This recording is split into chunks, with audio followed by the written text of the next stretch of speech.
My name is Gotobed, I'm Final Boss Fight's resident tech ninja, and I'm here at MCM Expo interviewing a number of different game developers about the games they are showing off at the show. If you would just kindly introduce yourself and tell us a little bit about your game. Hello, I'm Jamie Finch. I'm the community manager of TerraTech. TerraTech is a procedurally generated game where you are a miner on an alien planet sent to collect resources because Earth's resources have run out.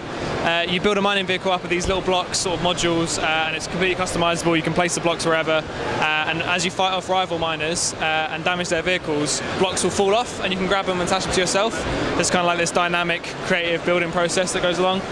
There's a whole crafting part of the game where you can sort of build a base and collect resources and send stuff back to Earth for money, or you can craft new blocks and build things like flying things and, you know, faster vehicles and better weapons and stuff like that. Yeah, it's in early access at the moment and you can get it through Steam and our website. And what are you actually showing off at the show this weekend? So this is just the start of the main game, so players get the first couple of steps of the tutorial.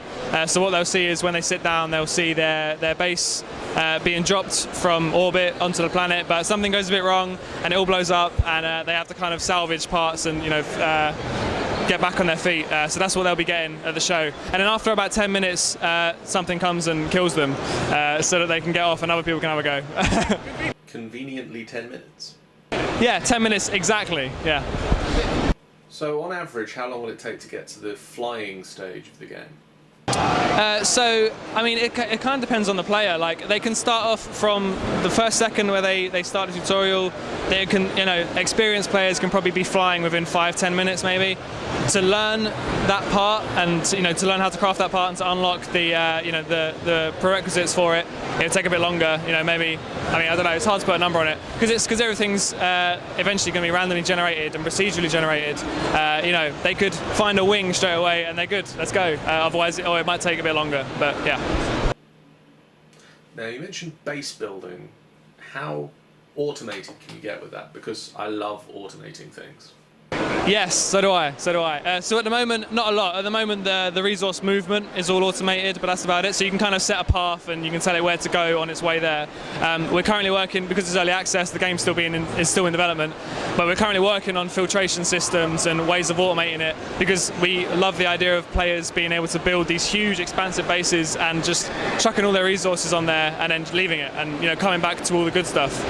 So that is something we want to move towards. The base and crafting mechanic is quite new, only got in a few months ago, so yeah, we're in the middle of it right now. So when will the game be released? Yeah, released, such a vague term. I think we're aiming for the end of the year-ish. I mean, you know, when it's ready is the easy answer, but yeah. But the development is really community driven, so, you know, people that are into the game and they buy into it now, they can sort of have a real influence on what happens to, like, come final release. So I mean, yeah, which is why final release isn't such a big, you know, we need to get here because the game's out there being played and people are enjoying it and helping us make it already. How much is it to get into the early access? I think currently it's about £15. I think there's a sale on, I don't know, it fluctuates a lot. Steam sales, right? Nothing stays the same price for a while. So yeah, I don't know. It's probably best for you to just type in TerraTech on Steam and find out what price it is right now. And finally, what's the feedback from the show been like? It's been really cool. It's been great because the game's such a, like, sort of there's such a creative aspect to it. Everyone has their own viewpoint on where, you know, things can go and new blocks that go into the game. So the feedback we've had is great. Like, we love interacting with the players and, you know, hearing what they think and sort of balancing things accordingly.